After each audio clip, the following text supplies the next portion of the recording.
I'm Paula. I'm Pam, And we're Two Piece Chicks! Ang haba na naman, sis. Welcome back! Yes, tayo ay nasa episode 9 9 na. Yes, Yun. consistent yan. Malapit na tayong mag-10. Yes, kala mo naman namin na, pero Nakaka-happy. nakaka-happy sa mga pagod na titas nyo, di ba? Oo, That is grabe very, talaga. that's Talagang nagawan pa namin ng time to Correct. na create Yes. ng content. Content creator content yan. creator. Ayan. So dahil nga kami, mga titang pagod, gusto namin pag-usapan ay yung mga nakakainis na bagay pa din. Bilang kadugtong ng isang pagiging adult ay isang pagiging senile. Grabe naman sa senile. Hindi, yung marami ka ng kinababadtripahan sa mundong Yes, iba. true.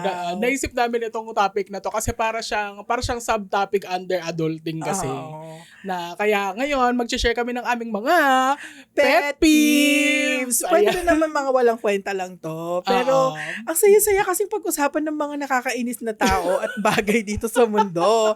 Kaya ito ang gusto naming topic today. Correct. So mag-share kami ng mga pet peeves namin sa mundo. Ayan. Pwede rin mga yun nga, pet peeves na tao. Kung sino ka man, kung natamaan ka, sorry. Sa pool. Okay. Sige, first off, una mong masashare na pet peeve? Ako, pet peeve ko, yung mga taong nagsasalita in public na para bang gusto nilang marinig ng buong mundo. Yes. Yung sinasabi nila. Oo. Like, kasi, ewan ko ako kasi, parang automatic na, kung kausap kita, yung boses ko, doon lang sakto lang maririnig nating dalawa. Oo. Yun lang. Pero yung tipong parang ina-announce mo na, yes, may conversation kami dito. Gusto namin makinig kayong lahat. Makinig kayong lahat. Oo. Friends, countrymen, ganyan. Nakulang na lang ay mag-megaphone siya. True. Meron mga taong gano'n na megaphone ng bunganga, true. Pero meron din naman kasi yung mga tao na hindi nila napapansin na lumalakas yung boses nila, lalo pag na-excite sila. Mm-mm. True yan. Pero naman yun parang may kadugtong kasi na realization yun na, ay, ang lakas ng boses ko. Parang gano'n. Parang self-aware ka na sa... Oo. Yung iba kasi, wala talaga. As in for the... lang sila na... Okay. Ayun. Lalo pag public, ganyan. Pag public. Kahit sabihin mo na, public place to dapat. Pero pag public place ba, dapat nawawala yung mo? Nawawala yung... Wala ka ng good manners and right conduct. Correct. Wala ka ng GMRC dyan. Ayun. So, siguro marami talagang pet peeve sa public places. Kasi ako, ang pet peeve ko sa public place ay yung hindi nag-earphones kapag may pinapanood sa phone. Oh my God, oo. Yung, grabe. na para bang sila ay nasa kanilang mga sala. Correct. Na doon nagtitiktok ng full volume. Kulang na lang makinood ako ng TikTok doon sa kanya. Ayun. Kasi parang siguro, parang unspoken rule pag sa public na pwede naman yung may sound, pero wag naman yung buong room na nakikinig na doon sa pinapakinggan mo or naka full volume. Girl, meron pang isang time na sumakay ako ng jeep, meron nagsa-sound trip ng naka-loudspeaker. Grabe. Iba yun. Ibang level yun. 99 pesos lang po ang earphone sa Miniso.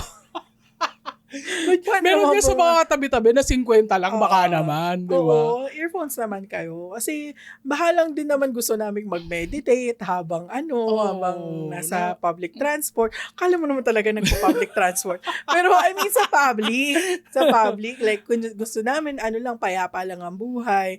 Tapos biglang may sugar and matsang sa gilid. Di ba? Hindi okay yun. Hindi okay yun. Kaya earphones kayo, or better yet, hinaan nyo na lang. Hinaan nyo na lang. So, isa yun sa mga pet peeve. Ano pang mga pet peeve natin? Ako yung sa ito lalo sa, as someone na nag-utilize ng public transpo, yung parang kitikita sa UV. Girl, alam mo na kang masikip, di ba? Na sardina, for the sardinas na nga tayo doon, tapos galaw ka pa ng galaw. Ewan ko kung anong pinagdadaanan mo. Yun? Hindi ba nakakahilo yun? Kasi galaw siya ng galaw sa sasakyan. Tapos ang sikip-sikip na nga. Oo, parang siguro sa kanya wala lang yun. Pero yung sa katabi mo kasi, yung, Oo. 'di ba, na parang para kasi sa akin ewan ko as someone na matagal nang nag-UV, no. There's just meron lang time na allowed ka, for me ewan ko sa Oo. standards ko, na allowed ka na gumalaw-galaw para mag-settle ka dun sa position na Oo. nandun ka lang hanggang sa Oo. makauwi ka, hanggang sa makababa ka. Meron kasi iba talaga maya-maya every 5 minutes nag-a-adjust ng kasi syempre 'pag nag-adjust ka dahil nga sobrang sikip na nun, mag-a-adjust din yung Yung mga tao. yung mga tao na nasa paligid mo, nasa tabi mo. Mm. Parang sabi ko, ano ba? Meron ba siyang, may bulate ba sa puwet? Hindi ko alam. Hindi ko kasi talaga Grabe yung ma-justify. bulate sa puwet. Aso yarn. Hindi ka na-deworm, te. Hindi siya na-deworm. Sorry naman. Oh my God. May bulate siya sa puwet. Ayun, Diyos ko. Grabe, ang dami no? Buti ka funny nung hindi na, diba? Kaya makati yung niya, hindi siya mapakali. Oo, kasi Parang sinisilaban yung puwet. Oo, Yung parang hindi mapakali. ganun, hindi mapakali. Oo. Tapos, syempre, dahil nga dikit-dikit kayo doon, sobrang, syempre, nakaka-bother din yun sa katabi mo. O, ikaw, hindi ka nababother. Pero, syempre, dapat, social contract ba, na nasa, yung galaw mo, dapat may consideration sa mga nasa paligid mo. So, Correct. parang, ayan, tapos, meron pang iba na yung, yung talagang nagrereklamo na lalo sa atin malaki tayo, 'di ba? So pag sumakay ako ng UV, ako naman meron akong rule na pag meron nang doon sa line, meron nang malaki na tao, hindi na ako sasabay doon. Kasi kawawa yung mga maiipit sa gitna namin.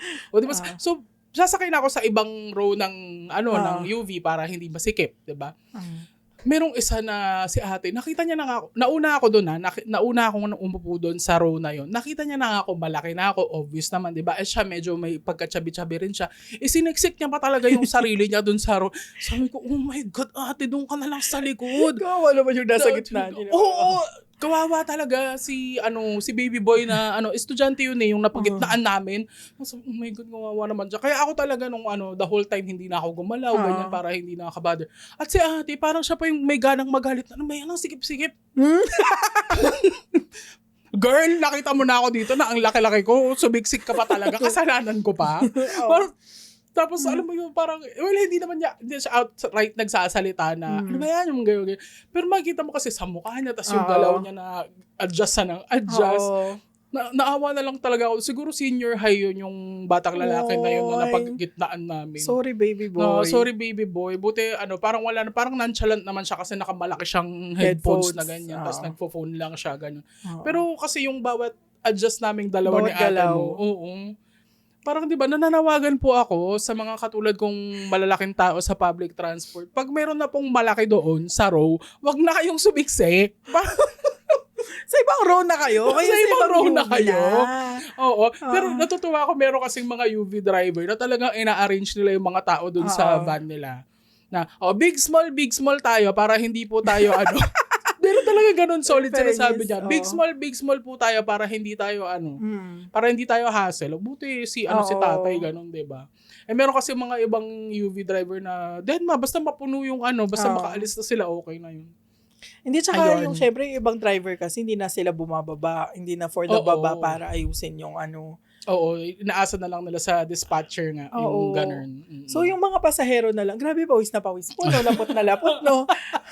Grabe, ang init kasi. Pero, ayun, ano pa bang mga natin, sa public talaga, ang dami talagang pet peeves. Although, naman siya, hindi naman siya para, yung na-bad trip ka na lahat na lang pinagbalingan mo ng inis mo. Parang sa loob mo lang, parang, ano ba yun? Hindi man lang, like for example, yung hindi nagki-clean after day, yung mga, yung mga nagli-litter, oh my God, wala ba kayo, di ba kayo tinuruan na, hindi magandang magtapon ng mga basura nyo sa kung saan-saan? Pet peeve yan Yung talaga, ang pinakaayaw ko, yung nag-iiwan ng basura sa cart ng grocery. Oh my God! Totoo ba? Meron pa rin ganyan ngayon? Oo, mga inumin, mga tissue, mga resibo. Like, tissue? Oh my God! Hindi mo ba kayang itapon yung ano. I mean, naka-afford ka ng grocery tas hindi mo alam kung saan maghanap ng basurahan. Or kaya itago mo Totoo, muna Mate. sa bag mo, tapos i-clean out mo pag uwi yung mo. mga ano Ganun. kasi, yung mga cup na pinag-inuman, Aha, yung may pambili kang Starbucks, hindi ka marunong magtapon ng ano mo, basura mo, iniiwan mo That sa says a ano. lot about... Diba? Iniiwan mo sa ano, sa grocery. Syempre, ano, sinong May gagamit pa nung may cart gagamit eh. nun Oo. after, diba? Alam naman kayo, ang dami-daming basurahan sa muli. Tapon nyo naman sa tamang lalagyan. Grabe, pwede ko namang itapon. Pero kasi naman, ang dami-dami. Parang halos lahat na. Tsaka natutumihan din kasi yung mismong cart. Like for example, meron pang natira dun sa ano nyo, pinagkainan nyo. Siyempre, tatapon siya dun for sa the cart. lagkit pa yung cart dahil Diba? sa inyo. So, Tsaka sa grocery karaniwan merong mga food stalls doon, 'di ba? Tapos may na mga merong- table na may built-in na basurahan. Itapon nyo na. Tapon nyo doon, 'di ba? Tapon nyo na. I mean, hindi lang sa grocery. Sa lahat ng... Sa lahat, in general, wag kang magkalat. Tapos, yun. tas yung mga, sasakay ka ng kotse, tas iiwanan mo yung basura mo dun sa kotse. Like sa Grab, di ba? May pang-Grab ka, pero hindi. Iwanan mo Oh dun my sa God. Grab, di ba? Or sa kotse ko. Oy, wala naman ako sinasabi na gano'n. Pero, wag kayong mag-iwan ng basura nyo sa kotse ng iba. True. Sa Grab, sa sasakyan ng friend nyo. Wag na. Wag gano'n. Hindi magandang ano yun, ugali. Lahat naman tayo may, alam naman natin kung saan ang tamang basurahan. True. At saka kahit sasakyan mo, 'di ba? Wag kang magkalat din sa sarili mong sasakyan. I mean, siguro Hindi ako makarelate. kasi nag-aalat. Hindi, parang ano lang. Or siguro ko na lang yun, parang pet peeve na personal na, parang sa akin na lang na, ayoko kasi ako talaga, for the clay go talaga kasi ako kahit saan. Kahit saan. Kahit kasi sementeryo, di ba? Kahit sa sementeryo, ganyan, every time pupunta kami sa puntod ni Daddy, tapos magpipiknik kami doon, ganyan, magkukwentuhan. Rightfully so. Hindi kami aalis doon na, ako talaga yung number For one na the pulot. may dalang trash bag na ako yung designated basurera talaga nila doon na walang mag-iiwan ng ano kasi si Daddy ganun siya eh. 'Di ba? Parang ganun kami din rin kay Daddy In nagsimula general, kasi yung si Daddy malinis na. Oo, malinis Ayaw organized niya siya na tao. dugyutin. Na na pangangatawan, sa ugali din, ayaw niya ng ganun. Kaya ayun, magtapon kayo ng mga basura nyo. Sa tamang basurahan hindi kung saan nyo hindi ko saan nyo tinatapon eh. Saan tinatapon, kaya bumabaha eh. Ayun na naman. Pero yun yung isa sa mga mga pet peeve ko in public. Sa mga tao, anong physical manifestation ng isang tao ang pet peeve mo? Physical manifestation talaga. Na para bang yung taong yun na ang pet peeve mo? Hindi naman. Sa siguro to feeling ko walang kwentang pet peeve to eh. Yung sa'yo lang, ikaw lang. Ako lang nakaka-relate. Pet peeve ko yung yung lalaking mahaba ang kuko.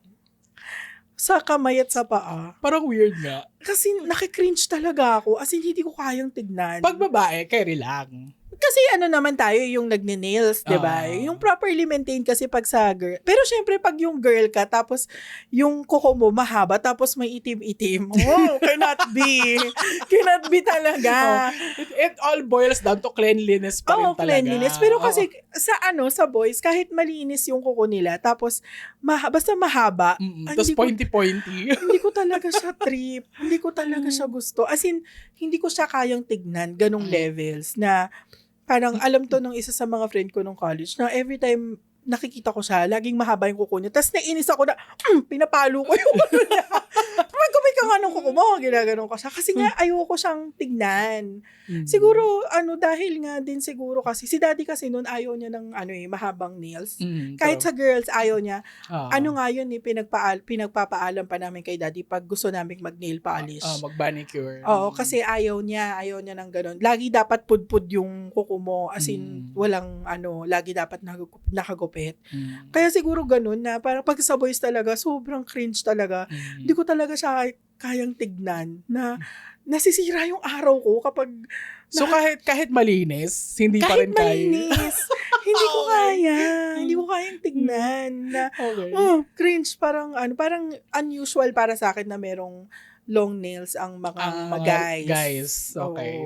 Pag sa girls kasi normal eh. Oo. Normal. Kasi tsaka usually naman minemaintain. Minemaintain. Yun nga lang, yung mga iba na merong singit-singit na Oo. mga lupa. Iba naman yun. Iba naman yung na konti madumi. na lang pwede ka na magtanim ng tulips dun sa Tulips sa kuko. talaga. Ayun, pero hygiene din talaga. Kailangan hygiene. ano nyo yan. Huwag niyo po ipakita yung mga long nails niyo sa akin, mga guys. Please. I cannot. Hindi ko talaga siya kaya. Nasisira talaga yung araw ko. As in, naiinis ako. Ganun siya. Ganung level. Na hindi lang yung na, yung parang Oo. nandiri ako. Hindi. Naiinis talaga ako. Ganun siya kalala. Nababad trip ako as in. Kaya, ayoko talaga. Kaya yung friend ko nung college na yun, ginagamit niya yun pang inis sa akin. Kasi alam niya nga naiinis ako, nasisira yung araw ko. Pinapalo ko siya, magbihis ka ng kuko mo. Gupit ka ng kuko mo. Ganun, hindi ko alam. Sa akin lang. Kaya parang feeling ko walang kwenta talaga siya eh. Pet peeve. Ako naman, feeling ko ang walang kwentang pet peeve for me, yung hindi mo inauubos yung pagkain mo. Yung as in parang, yung ang dami, gets ko yung may mga konting tira-tira, mga ganyan, pero yung talagang hindi mo uubusin, yung as in siguro may mga natira na. mga a few bites lang tapos wala na. Ayun. Ayaw mo nagsasayang ng food. Ayaw ko na nagsasayang ng food, sa totoo lang. At hindi lang yung dahil sa dahil sa masiba ako or malakas talaga ako kumain. Pero alam mo yun, parang kasi ayoko ng ganong klaseng waste na waste in general. Kasi maraming batang nagugutom. well, bukod doon, yung parang, di ba? Ayoko nang lang umorder. Ayoko nang aksaya in general. Or kumuha ng madami kung hindi mo naman kaya kung kainin. hindi mo kayang ubusin, true. Ganyan. Maintindihan ko yung talagang naka-plate na food yung mga sa fast food. Ganyan kasi nakaganon na hindi mo siya mauubos. Pero yung pag nandun ka sa setting na ikaw mismo yung kukuha, maglalagay sa plato mo, tapos hindi mo ubusin. It's not lalo na siguro sa mga handaan din. Kasi ganyan. Common yan. Kasi paano na yung iba, hindi nakaabot sa buffet, tapos ikaw hindi mo inubos yung food mo. True. Oo. Ayan. Ayoko ng ganun. Very tita talaga yung yung mga pet peeve natin ngayon na ayaw natin sa maingay. Ayaw natin sa nagkakalat. Totoo. Maingay ba sa dugyot? It comes with talaga. It comes with age. Kaya nga it's perfect na kasunod to ng adulting. Kasi ayaw na namin ng mga ganyan-ganyan. Yung madumi sa mata, maingay, mainit. Init. Masikip. Maputik. Hindi naman kami ganun kaselan. Pero, isa rin sa mga pet peeve namin ay ang mainit. Ayaw, as a pawisin girlies. Ayaw namin ng mainit na activities, mainit na room, mainit na anything. Kung wala lang ding aircon dyan sa pupuntahan natin, wag na. Pass. Sa bahay na lang tayo. Kasi magsasayang lang tayo ng energy na talagang tinitipid na ng mga tita today's. Na may count lang ang energy namin sa isang araw. Tapos pupunta pa tayo sa napakainit na lugar. Wag na po. Ayaw namin ng gano'n. Tulad ngayon, ang init-init. Grabe. Pero hindi. We will power through this episode kahit mainit. Pero, pang mga natin, isa pa sa mga walang kwenta kong pet peeve. Ato sa sarili ko lang to. Or siguro sa iba din. Kasi naiinis din ako pag sa iba na ko to. Yung lalabas ka na basa yung buhok mo. Ako kaya yan. Lalabas ako Hindi ko kaya, sis. Hindi ako nagbo-blower. Naiinis ako as in nasisira yung araw ko kapag wala akong time na mag-blower ng buhok. Nababad trip talaga ako. As in, tinry ko siya once, yung sobrang late na ako. Late na ako sa school yun sa UST. Lumabas ako ng basa yung hair ko. So ever since then, ayaw mo na talaga lumalabas ka ng... Ayoko talaga. Lumabas ako na, kasi wala na, late na ako, hindi na ako pwedeng magpatayo ng buhok. Buong araw talaga, bad trip ako. As in, sira yung araw ko talaga. Tapos naiinis ako pag meron akong nakakasabay na basa yung buhok niya, tapos tumutulo pa. Oh my God, hindi naman Te, ako ganon. Wag naman Hindi yung ka for man lang natulo. nagganon ng towel Oh, sa bahay mo. oh. Grabe, yung tumutulo. Tapos yung pagkasabay mo siya, tapos tumutulo dito sa yung niya, yung buhok niya, tumutulo sa sa braso mo. Oh my God, ate. Nakakaloka ka. Hindi ka man lang nagpatuyo ng konti ng buhok mo. Natulo pa yung buhok niya. No, hindi ko naman kaya yung... Grabe naman yung natulo pa talaga. Oo, Na meron ako nakakasabay na gano'n, na yung buhok niya sobrang basang-basa pa. OMG. Tapos lumabas siya ng bahay niya. Siguro, na yun, parang normal niya sa kanila. Pero Oo. ako kasi, hindi ko talaga siya kaya. As in, sa outing, ako yung nag-iisang taong may dalang blower. Blower. Oo, lahat ng kakilala ko pag nag-outing kami, lagi silang, tapos na maligo, lagi silang nandun sa kwarto ko kasi nga makikiblower sila. Blower. Kasi alam nila may blower ako. Naiinis talaga ako kapag pag sa sarili ko, naiinis ako. Tapos pag sa ibang tao na makakasabay ko na basang-basa yung buhok niya, na para bang naligo siya sa ulan, sa labas. Hindi ko talaga carry. Naiinis talaga ako. Nababatrip ako na para bang, ate, hindi ka man lang bumili ng blower. Mwah! Pwede ka naman tumawad sa electric fan. Oo. Pwede naman yun. Bakit ka naman O kaya lumabas? ibalot mo sa tuwalya bago mo, di ba? Oo. Kasi kung tumutulo pa, parang lumabas ka ng CR nang nagpatuyo ka sa katawan lang. Hindi kasama yung buhok. mo. Para tumulo ng ganun, di ba? Oo. I mean, very walang kwenta siya, pero nababatrip talaga ako. Since nasa usapan na tayo ng buhok, isa pa to sa pet peeve ko, yung hindi nagtatali ng buhok sa jeep. Ay, nako talaga. Alam mo, in general, niinis ako sa mga ganyan. Kasi si daddy nun ayaw niya ng ganyan Ayaw niya ng sabog ang buhok talaga. Oo, shout out to you, Kara. Si Kara May. Pinsan namin yan. Pero significantly older kami. Ilang taon? Mga 3-5 years, ganon. Yung tanda namin sa kanya. Yung batang yan, siya yung pinagbubuntungan ko ng inis ko or ng galit ko kapag pinapagalitan ako ng daddy na himagtali ako ng buhok. Tapos naiinis ako sa kanya na tatakbo-takbo siya dun sa bahay namin na yung buhok niya sabog-sabog. As in, lagi ko siyang tinatalian na nakaganon na yung banat na banat yung mukha niya. Sobrang higpit nung tali ko sa buhok niya. Ayoko nung sabog nga yung buhok. Well, sa jeep lalo. Kasi nakakain mo na yung buhok nung katabi mo no? Gagi. As in, naalala ko dati nung papasok ako sa school, talaga nagbe-breakfast ako minsan ng buhok talaga ni ate. Kakaloka talaga. Parang, man lang yung pag umupo ka ng jeep, alam mo na mahangin, di ba? Hawakan mo na dito. Oo, hawakan. Hawakan mo hanggang sa makababa ka. Pero meron talagang iba, kala mo na sa shampoo commercial si bakla. Talagang for the hairography si ate, tapos napupunta sa bibig ko. Sarap. Sarap ng buhok Breakfast ng buhok. Breakfast ka ng talaga buhok. yun. Kaya ako dati, meron kasing time na super Pocahontas hair ako. Pag alam ko mag-jeep ako, bine-braid ko siya ng naka-side braid. Or kahit hawakan mo lang siguro. Oo, ganyan. Para pag alam mo, di ba na true. Yung mahaharap ka sa ganung pagsubok ng buhay. Sa jeep talaga, legit yung ganyan. Kasi mahangin Mahangin talaga. As in, kailangan talaga nakahawak ka sa buhok mo. Kung hindi siya nakatali, para di ba? Alam mo na kung magta-public transportation ka that day. Tapos meron ibang tao sa mundo. Oo. Meron kasing iba na talagang feeling nila main character sila na. Ayun, na for the hairography nga sa jeep. Tapos bad trip pa yun pagbasa, Shit, oh my God! Grabe. Bad trip talaga. Double whammy. As in, grabe na. Doon na sila nagpatuyo ng buhok nila sa jeep.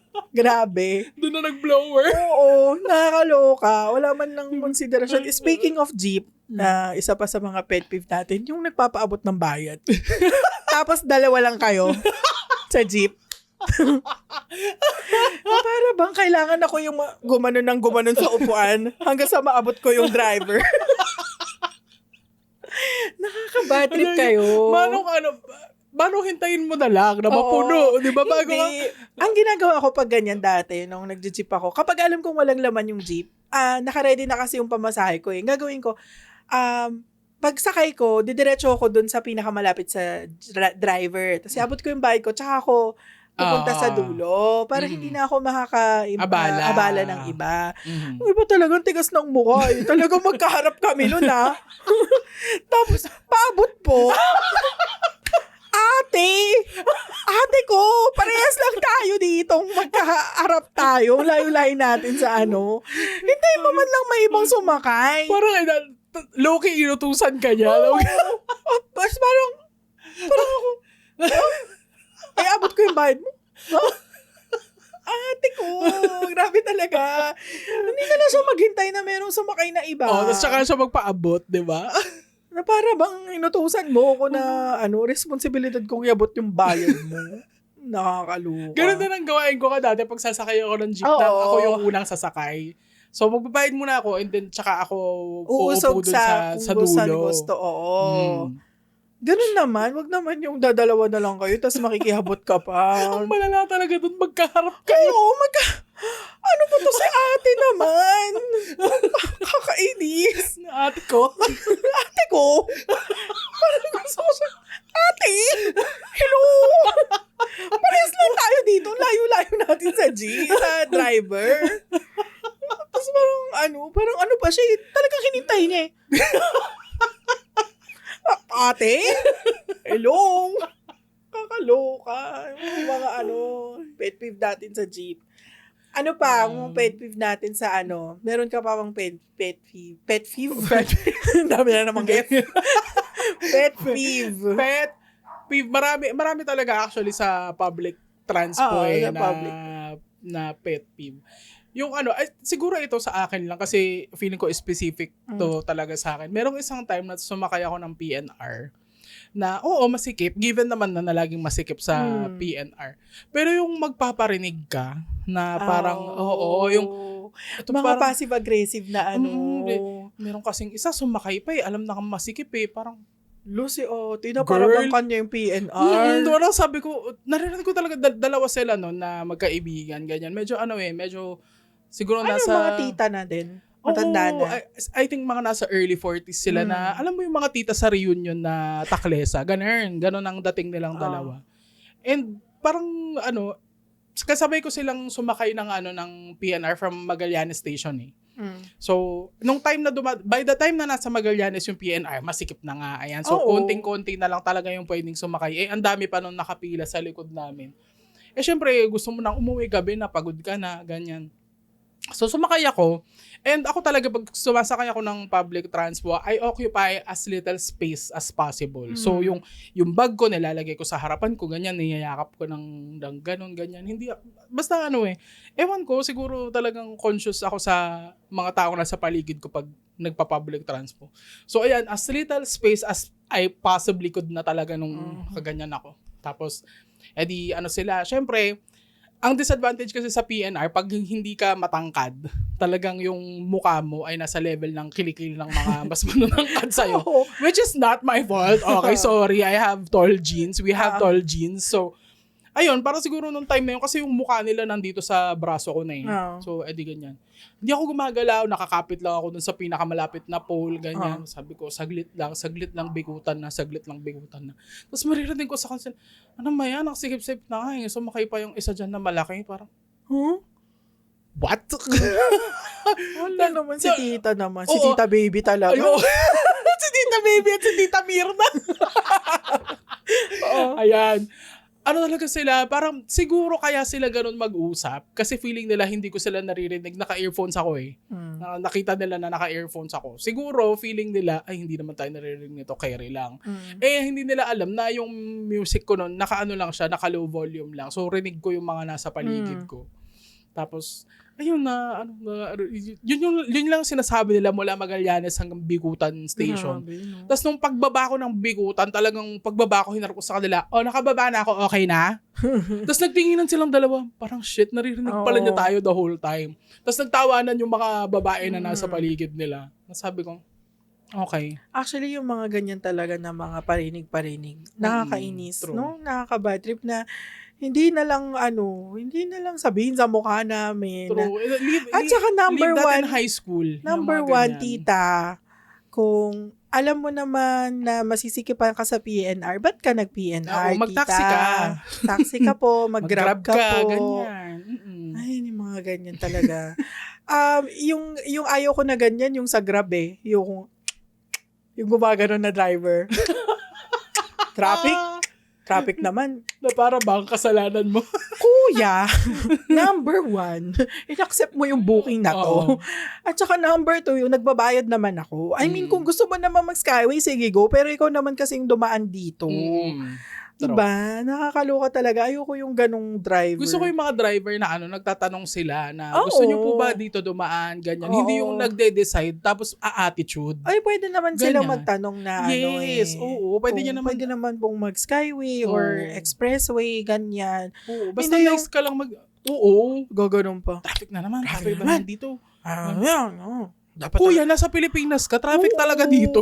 Dapat talaga nakauwi na ako. Kuya, dinadamay mo pa ako dyan. Di sana umuwi ka na. Oo, hindi ka na nag-accept ng booking. Ganyan. I mean, in general naman, very few lang naman yung mga Grab drivers Actually, na gano'n. Meron talaga mga Grab driver na sobrang mababait din naman sobrang talaga. nice, true. Pero yung yun talaga yung... alam ko, yung pet peeve na gano'n is parang in general siya sa lahat ng sa lahat ng profession. Kasi ayoko din yung waiter na nagdadabog.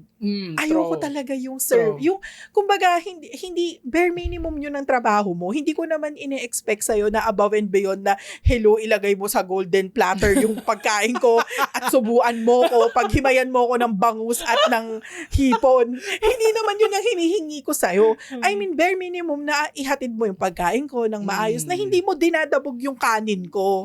Na, yung, alam mo yun, excited akong kumain dun excited ako, gutom ako, umorder ako ng masarap. Tapos, ginaganon mo yung, dinadabog mo yung pagkain ko na para bang hindi ko binabayaran yung pagkain na yun. I mean, kuya, kung hindi mo gusto yung trabaho mo, ba't ka kasi nandyan? I mean, although, reality ng buhay, gets namin yun. Pero, kung yun if that's what you're paid to do, gawin mo naman ng ayos yung work mo. Kasi lalo na yan, pagkain yan grasya yan Tapos, dinadabog mo. As in talaga, hindi ko na-enjoy yung pagkain ko. Restaurant reveal. Wala na sila. Sarado na? Sarado na sila kasi nga hindi maganda yung service nila. As in, nagreklamo talaga ako. Sabi ko, dun sa manager, sabi ko, hindi ako nag-expect ng kahit anong VIP service na pagsilbihan nyo and all that. Ang gusto ko lang is wag nyong dabugin yung pagkain ko. Kasi grasya yan tapos dinadabog mo. I mean, which is true nga, bare minimum. Sa lahat yun, like yung tulad niyan, yung Grab driver na naiinis na naghahatid siya ng pasahero. Like, what? Paano yun? Yun nga yung bare minimum ng trabaho mo. Ba't mo dinadabog? Or ba't mo sinisisi sa iba? Yun yung pet peeve ko talaga yun, lalo na sa mga, kaya sobrang na-appreciate ko yung mga waiters na yung happy sila, yung sobrang happy super sila above and beyond. I mean, hindi lang waiter, sa lahat ng tao na sobrang ine-enjoy nila yung work nila. Sobrang na-appreciate ko sila. Kaya, ako, never ako nagsusungit sa mga ganyan, sa mga server, mga baggers.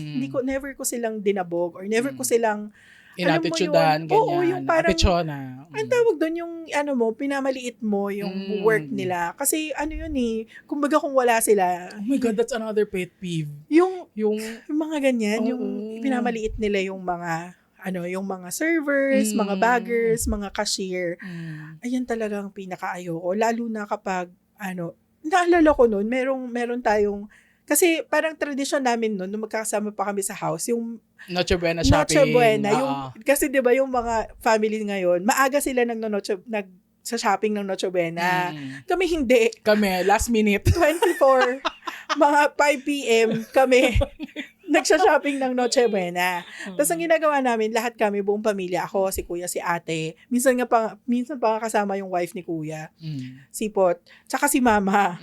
Tapos, 24 yun 24. Tapos imagine niyo, nandun yung mga cashier, mga baggers, security guard, nagtatrabaho sila on a holiday, Pasko. Guys, tapos susungitan nyo sila. Meron talaga doon isang matanda na siya na na sinungitan niya yung cashier na parang iiyak na yung cashier. Parang siya yung nasa harapan namin, tapos parang sabi niya doon, alam nyo kaya kayo hindi nare-regular eh. Ganun ang sabi niya. Bakit ano bang ginawa nung cashier? Mabagal kasi. Mm. Although, gets naman kasi ang daming tao. Mm. Ang daming tao. True. Tsaka imaginein mo, nakatayo siya doon for like ilang hours. Mm. Diba? Tapos nag-aayos siya.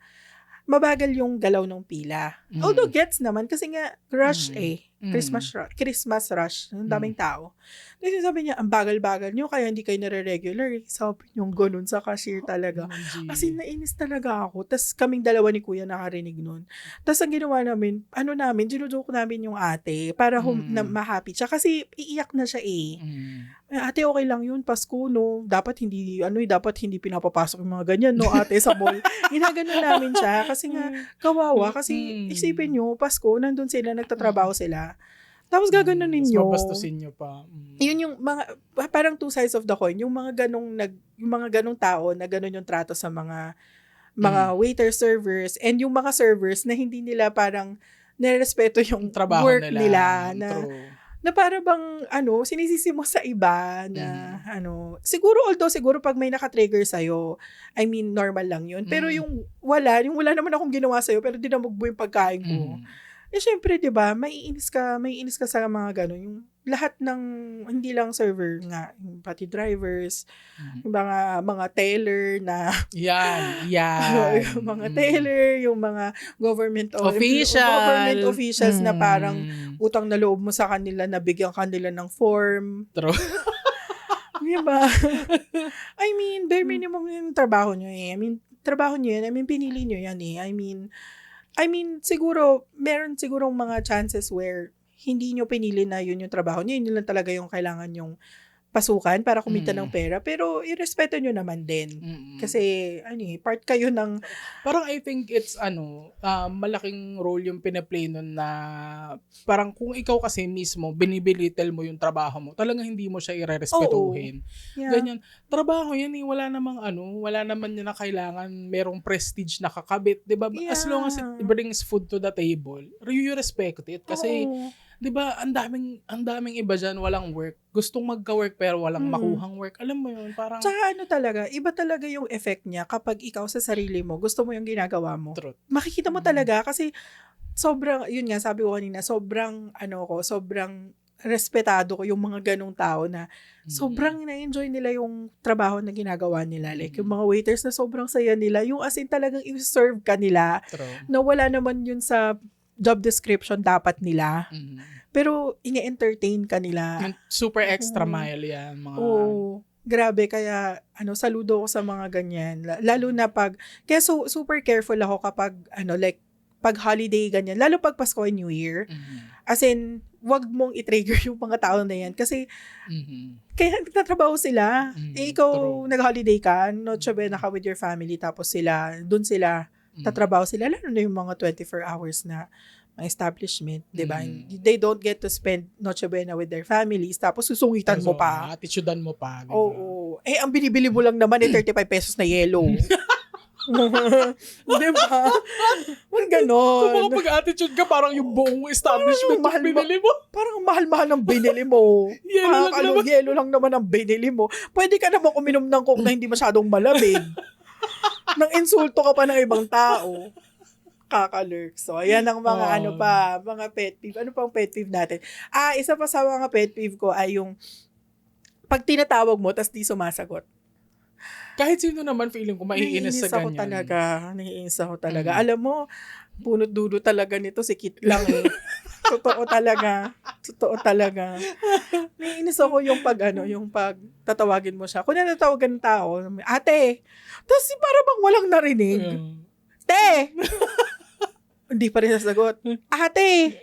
Hindi pa rin. Mapang-apat na. Wala pa. Yung kakalapit mo na, gaganunin mo na. Tsaka lang lilingon sa'yo. Ayun ko talaga, naiinis ako sa ganong tao. Merong instance na hindi mo alam kung ikaw yung tinatawag. Pero manong ba naman yung lumingon ka? Para malaman mo kung ikaw ba yung tinutukoy o hindi. At diba? Talaga ba? Dadalawa lang kayo doon. Imposible namang hindi ikaw yung tinawag ko. Diba? Tsaka talaga ba? Ikaw lang naman ang bebe ko eh. Diba? Kung matuwago ko na ibang bebe. Diba? Ayun, yung mga gano'n na yung pag tinatawag mo, hindi or pag kinakausap mo, yung hindi nakikinig. Yan, yung pag kinakausap mo, tapos nagsiselfone. Oo, yan. Ayoko ng ganyan. Nakaka-bad Pet trip peeve ko rin kayo. yan. Yung, lalo pag halimbawa, nagplan kayo ng friends mo, kumain sa Oo. labas, ganyan. Cellphone party, no? Ayoko nung may ako personally, hindi ako nagsiselfone sa table. Oo. Kapag Kasi wala kang data. Baliw! Meron na. Ay, may pambili na ako ng data. Alam ko na yung mga promo ng pang na data. Dati kasi, tsaka lang ako bumibili ng data pag nandun na eh. Defensive yarn. Hindi, kasi totoo naman yun. Totoo naman yung merong era na wala akong data kaya hindi ako Sa cellphone. nagpo-phone Pero sa- yun nga, sa table. Pero Pero social gatherings. oo, pag nandun na nagsa-cellphone ako pag wala pa akong kasama sa table. Pero pag nandun na yung ibang mga kasama ko sa halimbawa sa dinner or sa lunch, nakatabi na yung phone ko. Oo, Ganyan. oo. Siguro magpe-picture lang ako ganyan. Pero hindi ko ipopost right then and there na sobrang real time. Hindi. Doon lang siya. Siya ko lang ipapost pag gusto ko. Ganun. Kasi kaya nga tayo nagplano ng ganong lakad eh. Para mag-usap-usap. Para mag-usap-usap tayo.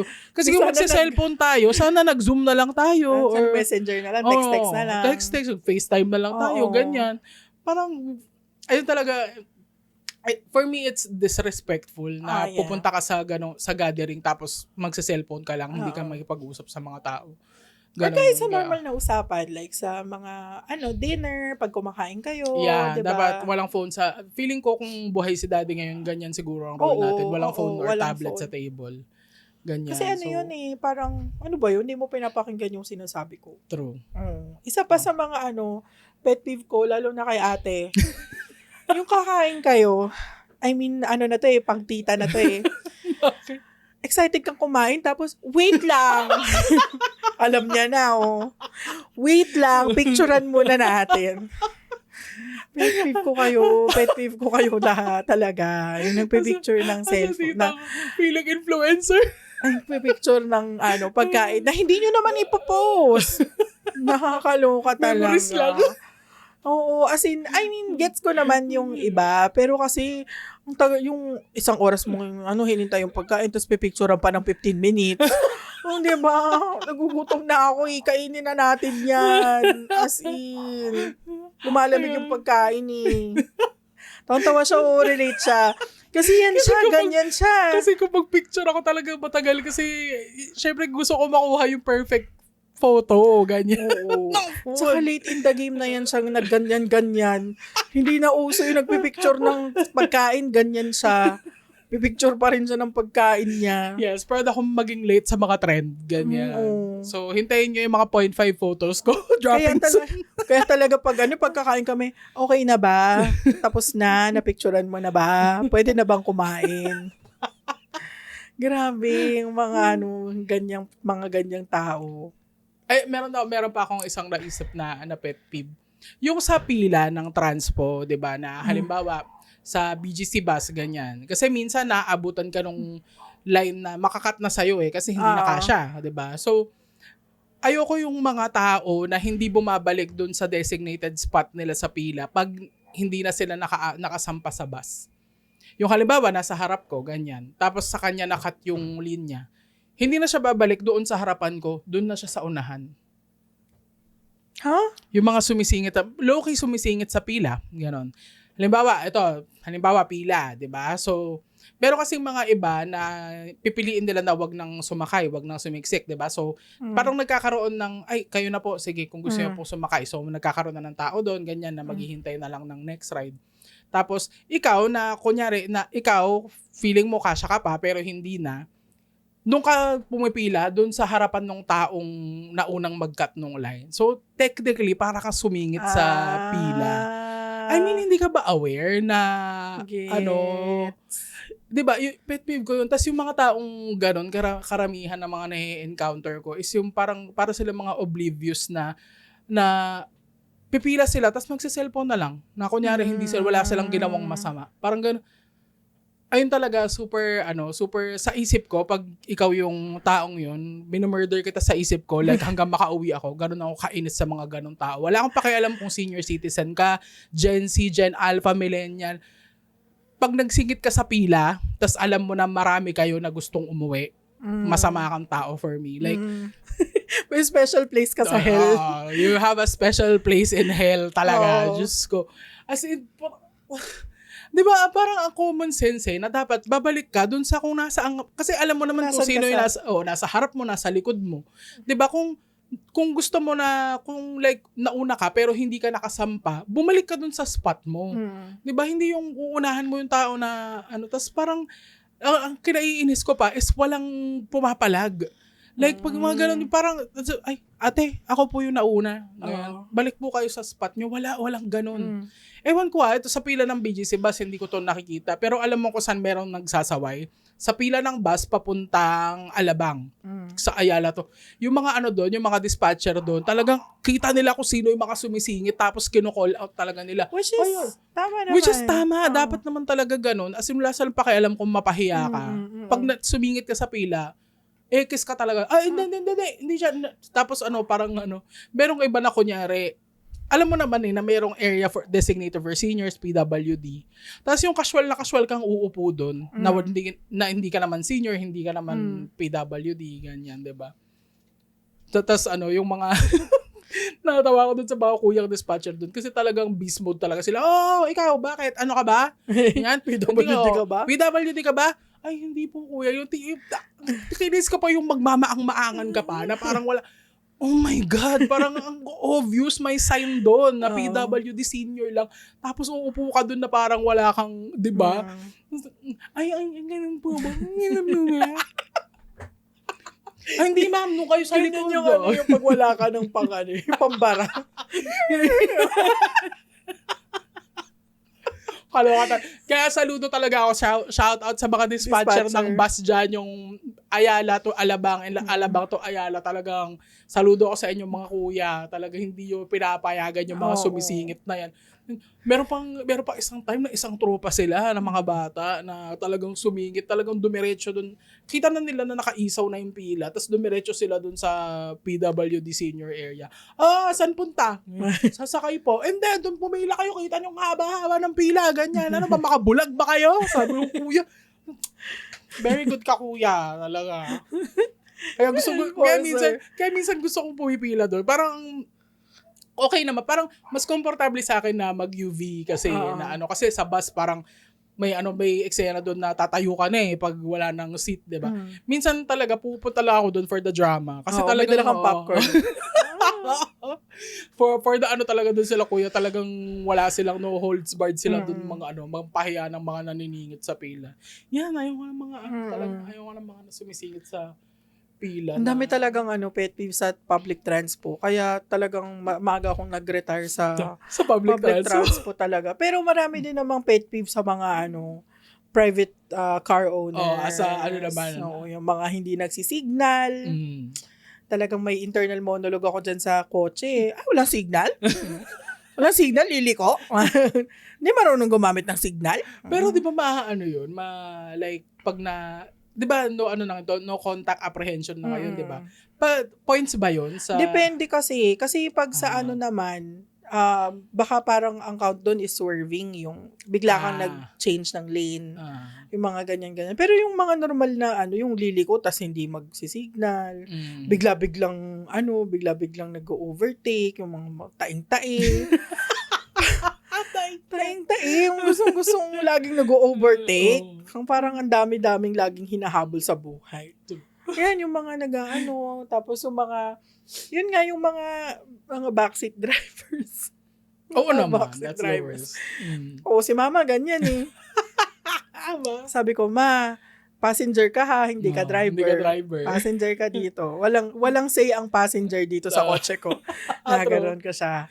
Ayan, tapos yung mga kasama mong mga sa mga kalsada, yung mga motor na nagka-counterflow, alam mo kung babanggain ko kayo at hindi masisira yung sasakyan ko, babanggain ko kayo as in talaga. Babanggain ko talaga kayo. Kung pwede lang na banggain ko kayo tapos may one-up ako. Yung may extra life ako. Talaga. Babanggain ko talaga kayo. Yung pag may baon ako red na mushroom. Talaga, babanggain ko kayo. Pag binangga mo, may lalabas na red na mushroom. Oo, may 1-up ka pa. Bad trip talaga. Lalo sa service road. Ang sikip-sikip na ng service road. Truth. Tapos, yung mga... Lalo mga dyan, kasi daanan ng motor yan. Totoo. Tapos nagka-counterflow kayo. Tapos yung ilaw nyo pa, ang taas-taas. Na para bang yung ano nyo, yung ilaw nyo, pang dalawang sasakyan. Grabe talaga. Tapos patihan yung mga sasakyan na ang taas-taas ng ilaw. Yung naka-high beam yung yung Oo, ilaw. tapos pinano mo na. Pag Finlasher mo na, hindi pa rin binaba. Yung nabulag ka na lang. Yung parang ano na lang talaga parang hand na lang talaga ni Lord kung magkakasurvive ka dun sa dadaanan mo o hindi Kasi wala ka nang nakita nung pagkadaan niya. Magugulat ka na lang talaga kung meron kang mababangga As in, yung mga naka-high beam, I mean, yung mga sasakyan po ngayon, intelligent na sila. I mean, yung mga high beam nila, yung pag may na-detect sila na ilaw na kaharap, bumababa automatic. Pero yung mga lumang sasakyan kasi, kailangan manualin mo siya. Respeto naman po. I mean, kayo din naman kapag hinay-beamam ko kayo, ganun din, mabubulag din kayo. Talagang magka-disgrasyahan na lang talaga tayo. Pataasan tayo ng high beam at ng pride. High beam at pride. Pataasan tayo ng high beam at pride. Talagang kung sino na lang mauna talagang kunin ni Lord. Talaga yung mga pet peeve ko sa sa kalsada. Pero yan, pero natutunan ko na dapat hindi ka masyadong yung road rage sa kotse dapat talaga. mahaba ang pasensya mo talaga sa kalsada. Dapat kung driver ka, mahaba talaga ang pasensya mo. Kasi, actually, kahit anong role mo sa kalsada, pedestrian, driver, commuter, ganyan, dapat mahaba talaga pasensya mo. At saka yung mga tumatawid po na na para bang parang naglalakad kayo sa park. Hindi na nga kayo sa tamang tawiran dumadaan. Hindi na nga sa pedestrian crossing. Ang bagal-bagal nyo pa. Na para bang pag ginanon nyo kami, may powers. Pag ginanon mo yung sasakyan sa harap mo. Sino ka? Si Iron Man? Si Iron Man siya ginaganon niya ako Tapos ang bagal mo pa. Like, bilisan mo naman konti. Yung parang yung gumanon ka, yung gumamba ka ng tatakbo ka. Para ma-appreciate ko naman na kunyari, bibilisan mo. Oo, may sense of urgency naman. Kasi huminto naman nung ginanon mo di ba? Oo. Pag pedestrian, gets ko. Kasi dapat yun naman yung tawiran. Tamang tawiran naman Pero yung jaywalking ka na nga, tas attitude ka pa, wag naman. Mali na nga yung dinaanan mo attitude ka pa, nakakaluka ka. True. Tapos titignan mo pa ako na para bang kasalanan ko. Kung sagasaan kaya. May 1-up ako dito. Sagasaan kita. 1-up. Kasi tumatawid ka sa ilalim ng overpass. Hello, may overpass nga Doon ka sa overpass tumawid. Oh my God, pet peeve nga yan. Yung may overpass na tapos... Oo, true. Tapos nagre-reklamo kayo, bakit wala tayong tamang tawiran? Paano hindi nyo naman ginagamit? Hindi nyo ginagamit. True. Nakaka-lurks talaga ang mga ganyang, mga entitled sa daan. Na para bang sa'yo yung kalsada, hindi naman ganun. Mga entitled in general. Oo, dapat lahat ng entitled sa Pet peeve yan. Yung mga entitled sa kahit saan na pare-pares lang naman tayong gumagamit ng kalsada. 'Di ba? Dapat lang, masyado nang seryoso ang buhay Talagang niro-road rage nyo pa yung talagang pag may matsyempuhan lang talaga kayo sa psychotic talagang papatayin ka. Hindi, totoo nga yan. Totoo. Kasi, it's just a matter kasi diba, sa utak ko nga, hindi ako psychotic nito I mean, hindi ako diagnosed. Pero pag may 1-up ako, talagang sasagasaan ko talaga kayo As in, diba? Hirap. Yung mga ganyang tao sa kalsada. Pero ako, natutunan ko talaga na, dapat talaga very kalmado ka lang sa road. Keep calm and carry on. Yes. Kasi naman sabi nga ni Kuya, ano ba yung effect nung 3 seconds hihinto ka? True. Diba? 3 seconds magbibigay ka. Diba? At least wala kayong, lahat kayo panalo. Hindi kayo yung pataasan kayo ng pride doon. Sige, wala ka atras. Ba't mag-high beaman kayong dalawa? Diba? Happy din kita. Ayan. Diba? Ang dami na talaga. Alam mo, parang feeling ko, kaakibat talaga yung pagkakaroon ng maraming pet peeve sa pagtanda. Kasi the older you get, the more you realize kung ano yung gusto mo at yung ayaw mo talaga. Correct. And the older you get, the more willing you are to stand sa, ayoko nito. Oo. As in, dati kasi pag bata-bata ka pa, medyo may pa yun eh. Medyo may pressure pa nun na mag-comply eh. Na ganyan, dapat masunurin ka sa mga mas nakakatanda, mas nakakaalam sa'yo, ganyan. Pero pag pag ikaw na yung matanda, as in, ka na, ay, ayoko niyan, ganyan. Talagang, at saka pag tatanda ka, mas gusto mo talaga ng mapayapang buhay. true. Like, ayaw mo ng maingay, ayaw mo ng magulo, madumi. Masikip. Masikip. Maputi. Hindi. Kumbaga ayaw mo na ng masyadong maraming background noise na nangyayari sa buhay mo. Kaya, mga pet peeve namin, Diyos ko, lumayo-layo talaga. Sasagasaan ko kayo. Hindi, I guess, it comes talaga sa buhay yung mga pet peeve. Talaga, lalo na yung mga walang kwentang, Pet peeve. pet peeve. Pero it's up to you talaga to manage. Kasi lalo niyan, araw-araw nakakasalamuha mo yung mga ganyan. True. Mga ganyan tao, 'di ba? Pero kailangan ikaw alam mo rin paano i-manage kung saan mo lang ilalagay yung energy mo. True. Kasi very konti na lang energy namin. Correct. Kailangan namin tipirin ang energy sa mga magagandang bagay lamang at wag sa mga pet peeve. Grabe. Talagang yung mga pet peeve ko, gusto ko na silang gawa ng paraan para hindi sila maging pet peeve. Yung ating tumutulo yung buhok, bilang kita ng blower. Yung mga hindi nag-earphone, batuhin mo ng earphone. Oo, batuhin ko ng earphone. Yung mga nagka-counterfloor na mo, sagasaan ko kayo.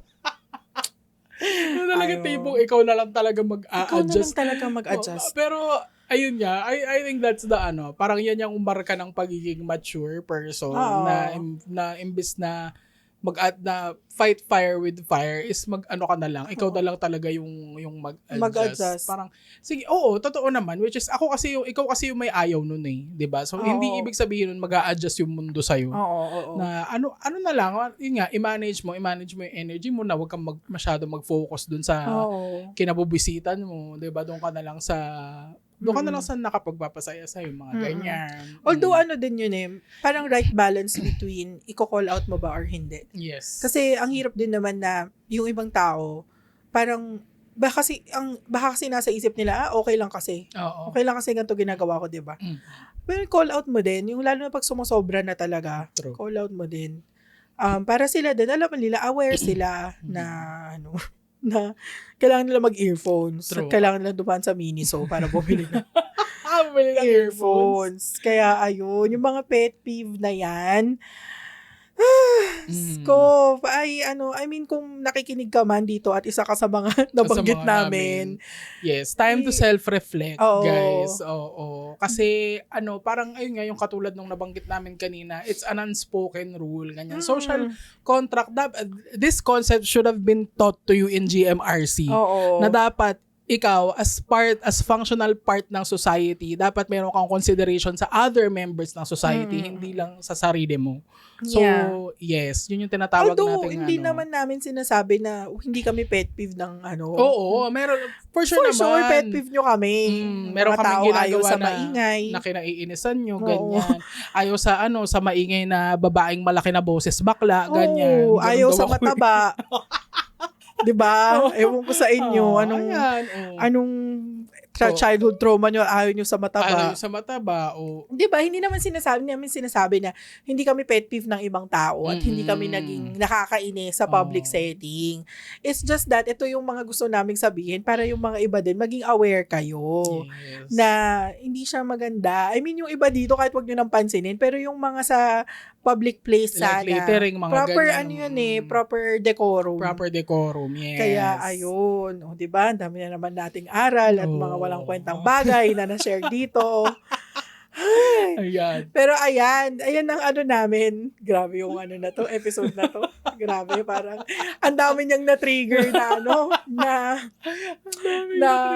na trauma, ang dami niyang na-trigger na pagkainis. Ang daming na-unpack na Oo. So, kung kayo din, meron din kayong mga pet peeve dyan at mga walang kwentang pet peeve na kayo lang share nyo sa nakakaintindi, amin. comment nyo dyan sa baba. Para malay nyo, nakaka-relate din kami dyan sa mga pet peeve nyo. Truth. At kung nakarelate din kayo sa mga pet peeve namin, share nyo rin dyan para marami tayo na kinaiinisan ng mga taong yan.